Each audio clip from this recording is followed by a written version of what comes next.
No matter what the standings say, the Cincinnati Bengals, after their last 4 games, it's safe to say not only are they back among the NFL's elite, like I said yesterday, but they are true contenders in this league this year.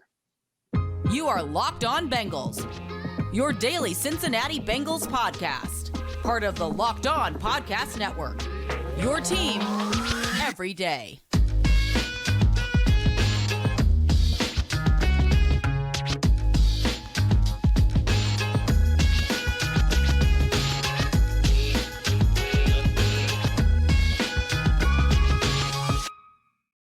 What's up, Bengals fans, and welcome to another episode of the Locked On Bengals podcast. I'm your host, Jake Liscow. He's your host, James Rapien. We're part of the Locked On Podcast Network here on Locked On Bengals, where we have your takes like the Bengals are Super Bowl contenders and much deeper analysis than that. Of course, we're covering you 5 days a week. And if you're new to the show and you want everyday Bengals coverage, make sure you subscribe on YouTube or anywhere you get your podcast. This episode brought to you by FanDuel. You'll get $150 in bonus bets with any winning $5 money line bet. That's $150 if the Bengals win and you bet on them to cover the line.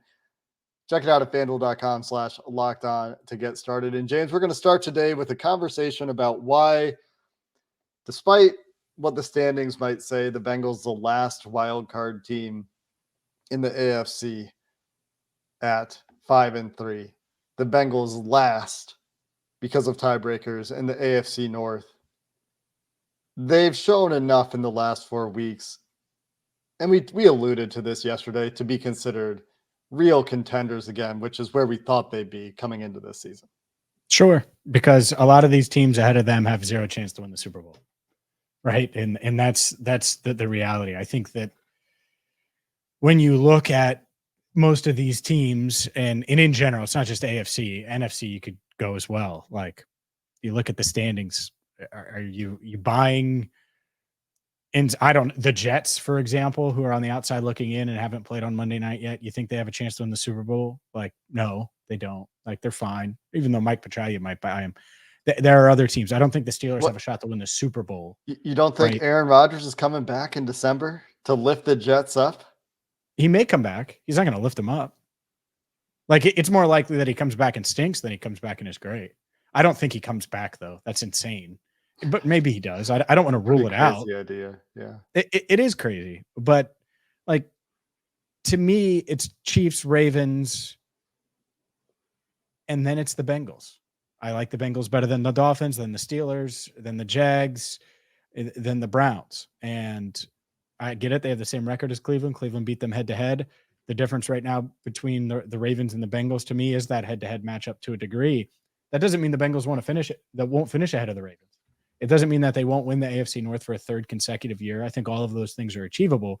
But right now, if I had to rank teams, it would be in that order. And here's the other part of this. Let's say they were going into the playoffs, and you look at the Ravens and then you look at the Bengals. Well, the Bengals have won in the playoffs. They've gone on the road and won.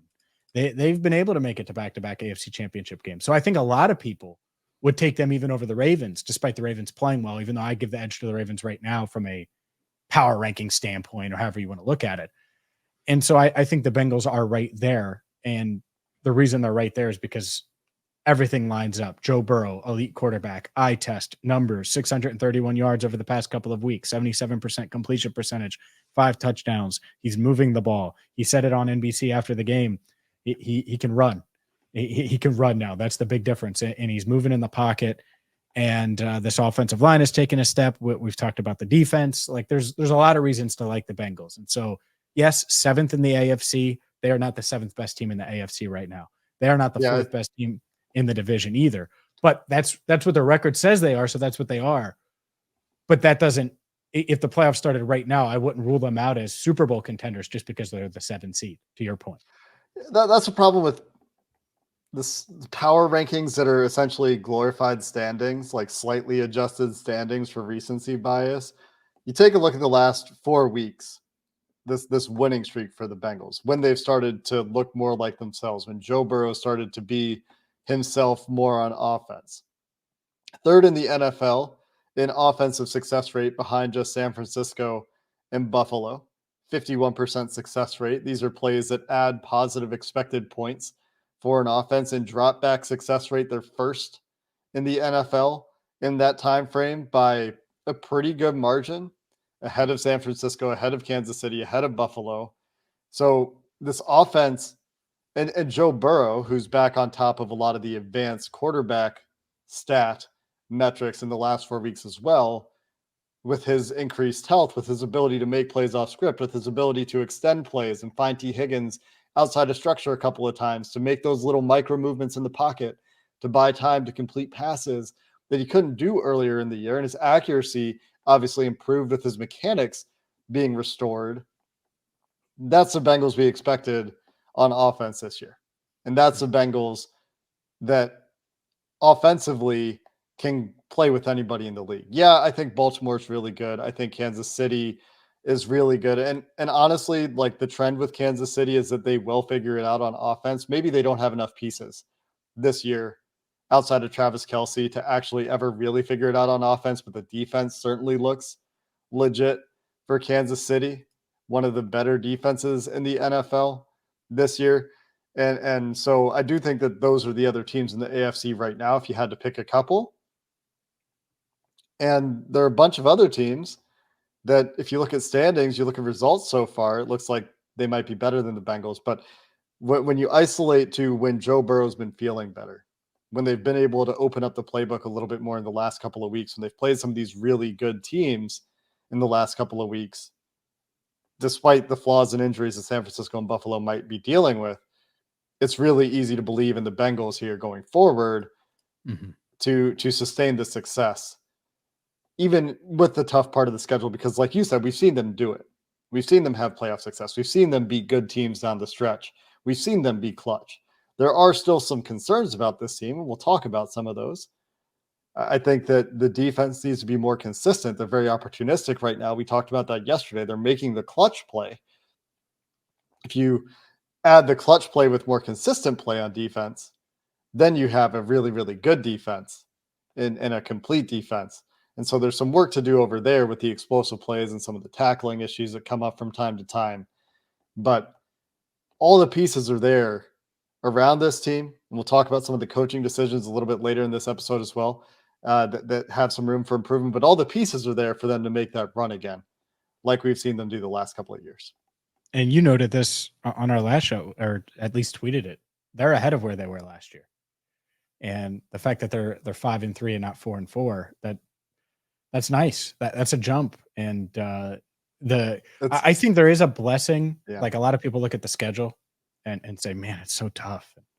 We'll talk about the Texans. That's not a pushover team. We saw what CJ Stroud's able to do. He's much better than a lot of even Ohio State fans expected. And so that's a tough matchup next week. Or this week, I guess, since it is Monday.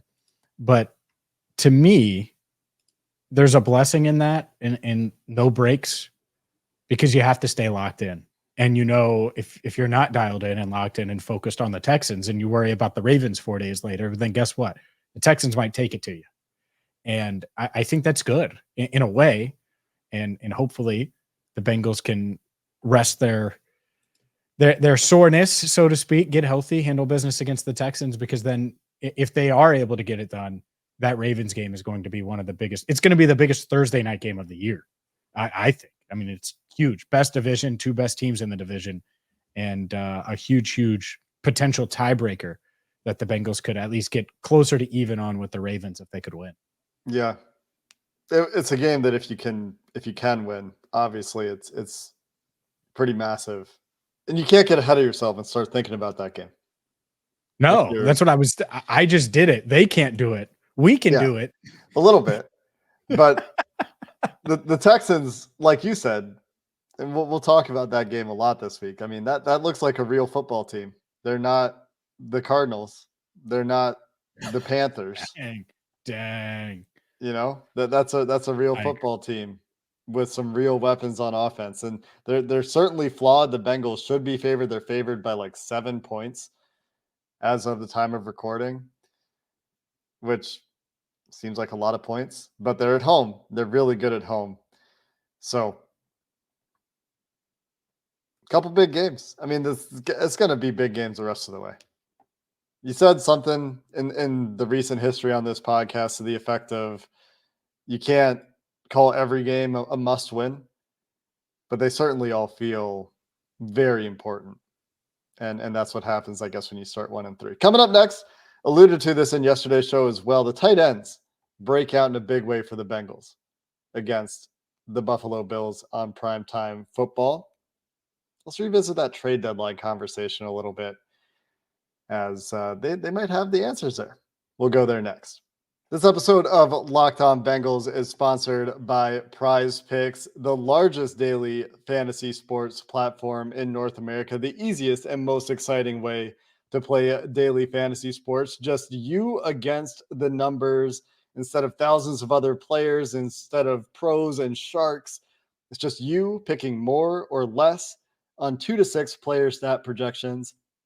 And then you watch those winnings roll in when you get it right. Basketball season's here too, so if you need something that's not football, maybe you need a break from extra stakes on football, maybe the Bengals are doing enough for you there.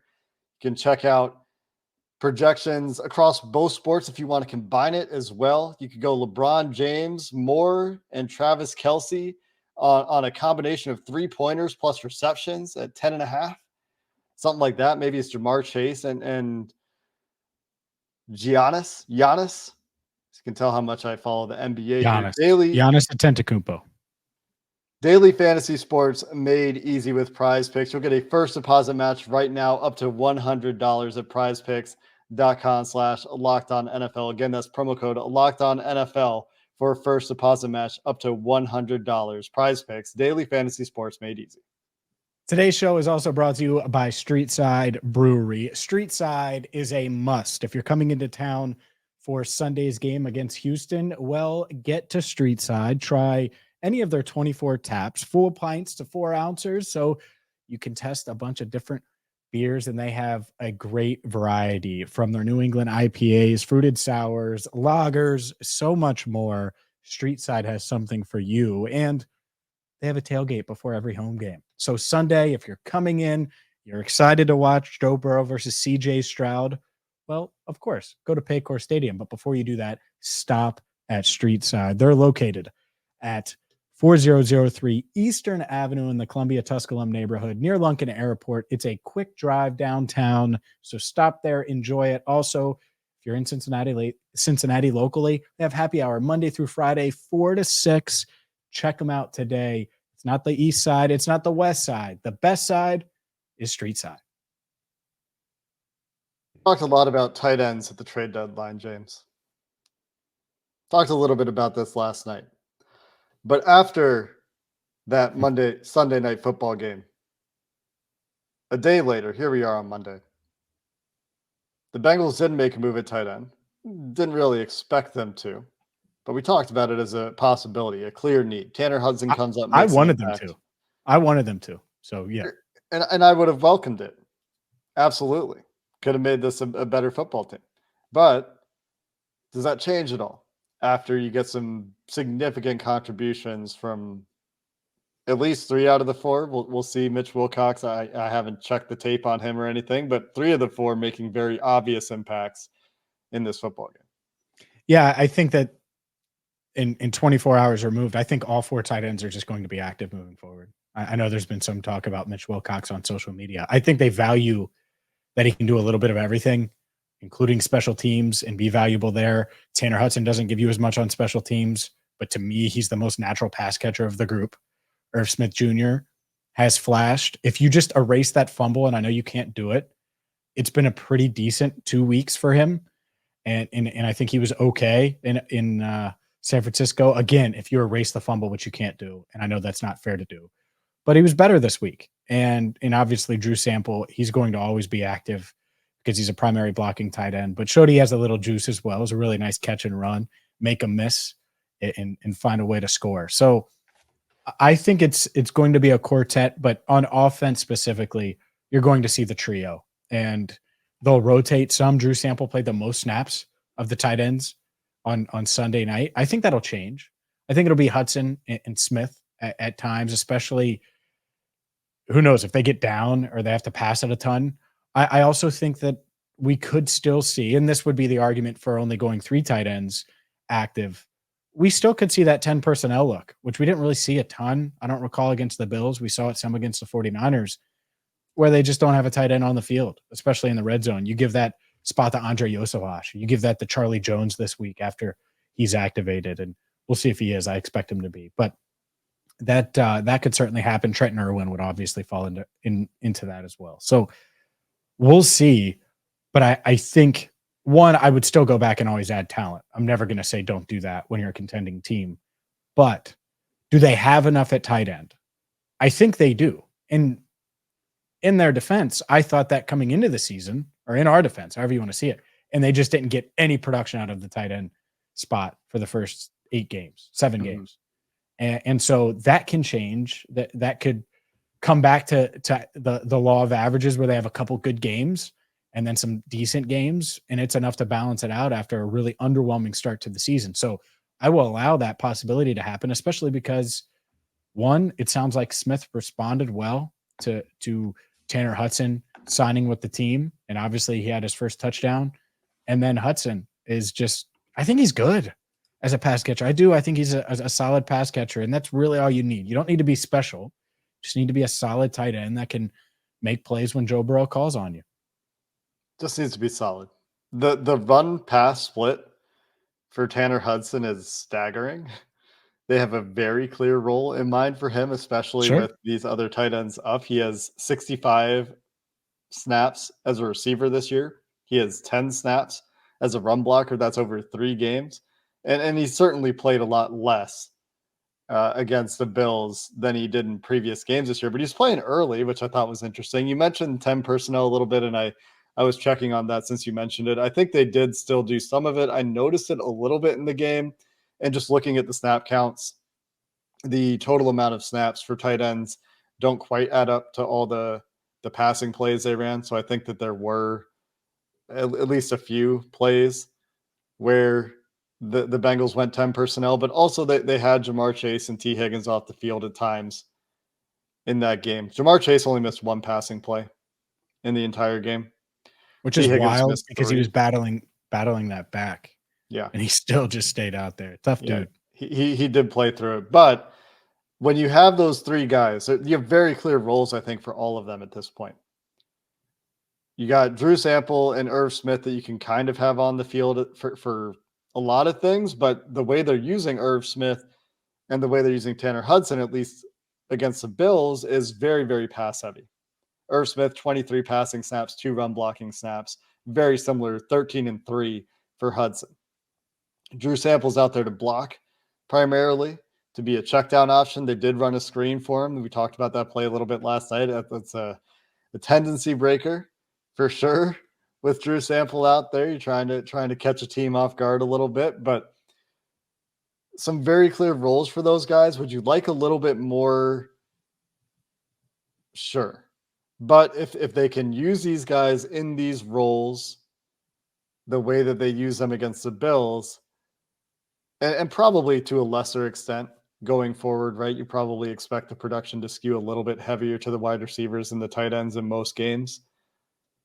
That's probably enough for this offense. And that's what we're talking about, like you said, in the preseason when we're saying, oh yeah, they probably have enough at tight end, because we weren't envisioning a big role for tight ends because of the guys they brought in, because of where they've allocated resources on the offense. If they have a guy like Dalton Kincaid, that changes.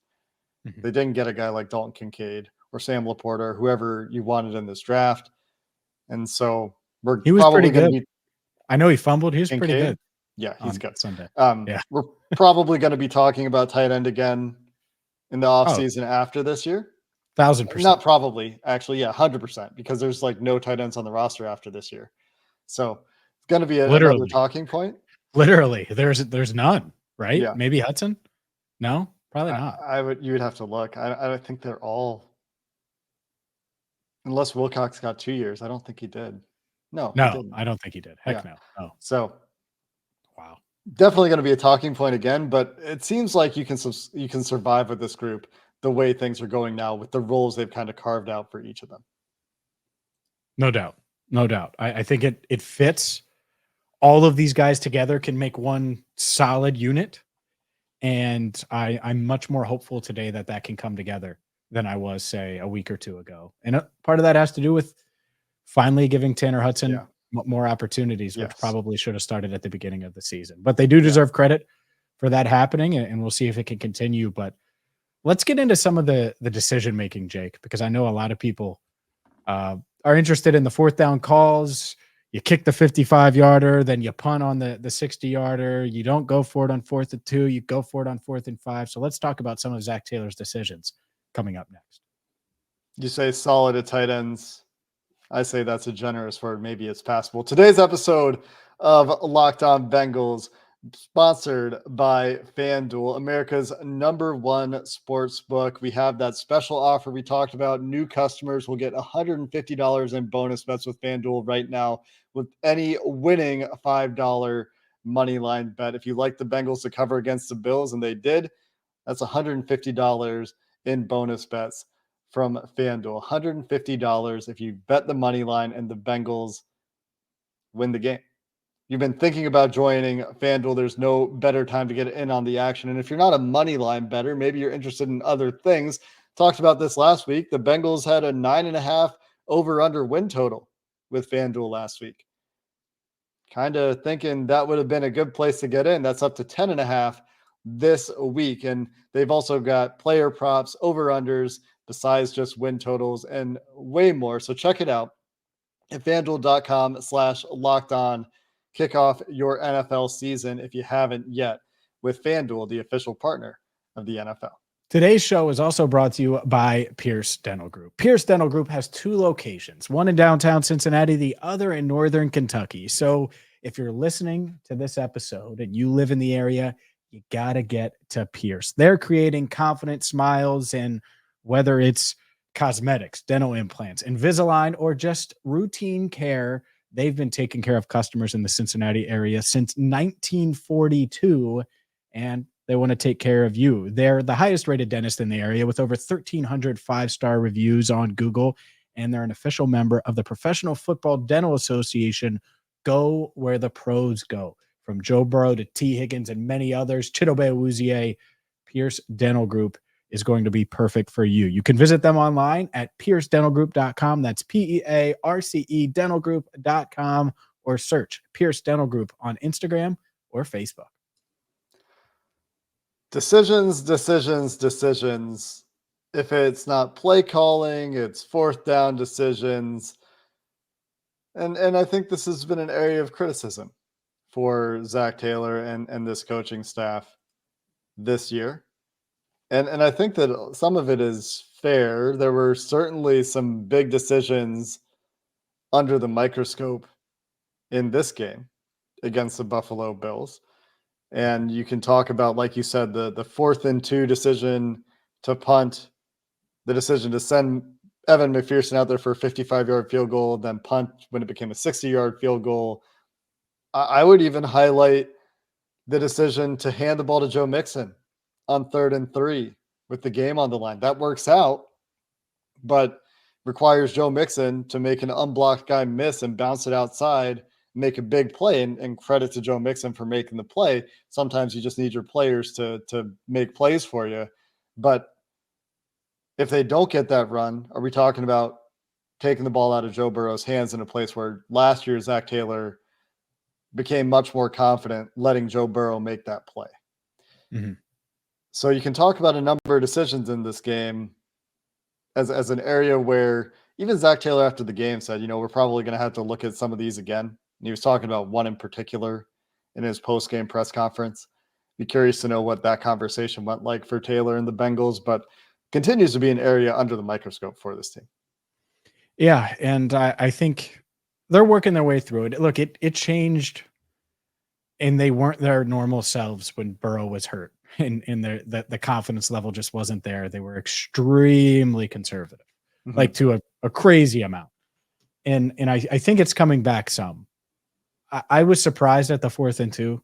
It felt like that was one. It was their 3rd possession of the game. And you had moved the ball up and down the field. You kind of give the Bills a gift, because if you go for it there, the Bills are holding their breath and hoping for a stop. but you probably get it. You probably do, and you're able to extend the drive and keep it rolling. He didn't go for it there. I'll be honest, I would have probably kicked the 60-yarder for Evan because he was kicking the ball really well in warmups and obviously drilled the 55-yarder. But it was that close, the 55-yarder. It snuck inside the right upright. Hey, he made it. He made it. Yeah, I mean, it's 55 is 55. Yeah, no, he made it. I'm just saying, like, if you're talking about margins, 55 to 60. Sure. And I think so that does stink. That I don't blame him a ton though for that decision. And here's why. When you have the ball 2nd and 1 at the 23-yard line of your opponent, you should get points. And it was a cluster there. And I get it. It was the official show, and there's plenty to discuss if we wanted to there, and it might not be all of the Bengals' fault, but it happened. And so that's a miss. On 4th and 5, I would have kicked. I said it in the moment. It didn't work out. That's fine. So I think there is a balance. My gut was always leaning the opposite of what they did yesterday. Doesn't mean it's always right. I think the analytics did say go for it on 4th and 2. I think they said go for it on 4th and 5. I'm pretty sure. So I would have been flipped from what the Bengals did, but I'm not hell bent on it so much to where I'm like, oh my goodness.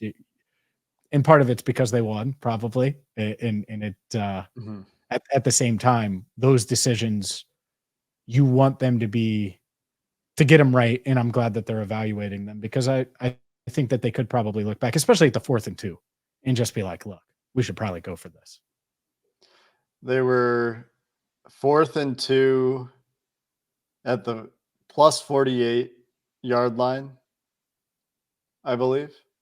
And they, like you said, they're moving the ball on that drive. It's a chance to put a nail in.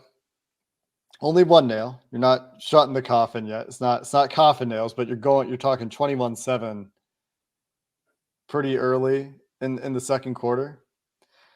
Interestingly, the computer models saw it as relatively closer than I thought it would have been, but a clear decision where going for it was something that they would have done. The computer models, though, generally this year have mostly disagreed with Zach Taylor. They did go for it on a 4th and 1, and they got one. They converted 1 4th down in this game. They didn't go for another. They didn't convert one.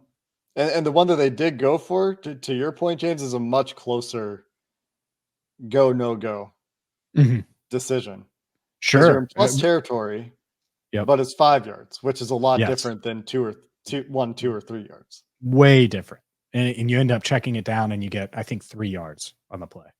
And if you check it down, according to the official box score, 2 yards. But if you check it down and it's 4th and 2 and you get 2 yards, that's a lot different than 4th and 5 and you have to check it down. So decision making in these situations, I think, has just been inconsistent, to use a term that the Bengals coaching staff often uses. And I understood it earlier in the year, for sure. I do think it's improving. I think that there were some difficult decisions against the Bills, but you would like to see this continue to improve and continue to get more consistent over the course of the season. And when you've got Joe Burrow and you've got an offense, especially when it's working, I think that we would like to see them be a little bit more aggressive more often than not as well. So those things can get better. Like you said, it's good that they're thinking about them again. What did you think about the decision to hand it off to Joe Mixon on that final non-kneel down of the game? Well, it's risky, one, and this isn't all Joe's fault. They were running some stretch stuff, which has been at best mixed reviews, but you're averaging less than 3 yards a carry, right? And so it was risky. It's risky. I will say this. They brought Joe Mixon back, and Von Miller clearly isn't Von Miller. He has to win those. Like, Joe, in one-on-one situations, should be able to win those. Otherwise, That's why they brought you back, right? It's not like you're asking Chase Brown to do it, or you're asking one of these other, Chris Evans to do it, or Travion Williams. You're asking your guy to do it. So I think that is a reasonable ask, even though he hasn't done that regularly this season and break tackles and make a guy miss, all of those things. So it's a heck of a play. I hope he can build off of that. And that's also why we talked about running back so much before the deadline, is because it would be nice to have another option. So Mixon isn't the guy that's just carrying the weight of everything all the time in that backfield. And Travion got 3 carries, which is, I think, a season high without looking. But it would still be nice. That said, it was a heck of a run by Mixon. I'm always of the belief you put it in Burrow's hands, but I get it. And I do expect Mixon to make plays like that, where he's able to get enough in one-on-one situations against a defensive end, especially someone who is past his prime like Von Miller. I mean, that's a heck of a play to get there in the first place. That's going away from the intended target of the run. If he just tries to put his head down and follow where that run is aimed, he's not getting there. So it is a heck of a play, no doubt about that. But I agree with you in terms of keep it in Nine's hands, something that they've done quite a bit. And I love the aggression to start the drive. Taylor's explanation for this, by the way, was he felt like they were in field goal range. They were at the 36-yard line at that point. So if Mixon goes for no gain, what is that? That's 46 and what is it, 7? So about a 53, 54-yard field goal. Mm-hmm. They clearly felt comfortable with Evan McPherson kicking from that distance. So in his mind, it's, okay, we'll kick to ice the game. That speaks to his confidence in Evan McPherson. On the other side of that coin, I don't like playing for 54-yard field goals. And if you miss it, you're giving the Bills the ball at the midfield and they need a touchdown to win the game. And it's the clock part. And I think that's why you also run it, is because the Bills you're running. So if the plan is to kick a field goal, the game's just over, right? If they make it, but if they miss it, you're kicking the field goal with 1:20 left. And if you miss it, the clock is really not a huge factor with the Bills getting the ball pretty close to midfield. Sure. But in their head, yeah, I get it. You get the first down, it's done. But that's probably it, because if you throw an incomplete and then you kick the field goal, clearly he was kicking the field goal, and that was it. And so if you're kicking the field goal, I think you run it. It's a good job by Mixon though, to get downhill, because if you get tackled for a 2-yard loss on a stretch like that, bro, like that's nightmares. That nightmare. It's like a sack, right? It's not good. And that's a risk. It is. I mean, a sack is a risk of passing the ball, I guess, too. But you trust Joe Burrow not to take a sack there. Correct. Yeah, I think so too. It was a heck of a play, but I agree. It was risky. Great play by Mixon. He deserves credit, especially after what was a tough night overall for him. Yeah, it started well, finished well. And for this team, I mean, that's kind of microcosm of this team right now, right? Start well, finish well, win games. Mm-hmm. And there's plenty of signs in the middle that they're continuing to build toward that fully complete game. And I'm excited to see that whenever they put it together, because that'll be a spectacle. When could really use it. Could really use another step in the right direction on Sunday. And then, like I said, I'm not on the team, so I can look ahead. Yeah. That Thursday nighter could really use it then. Keep building, as Joe Burrow says, keep getting better.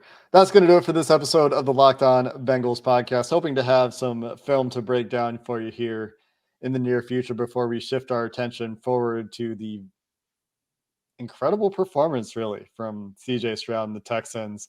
Big offensive showcase, and a team that's better than we thought they would be at the start of the season, coming to Cincinnati next week. Until then, thanks for listening to this episode of the Locked On Bengals podcast.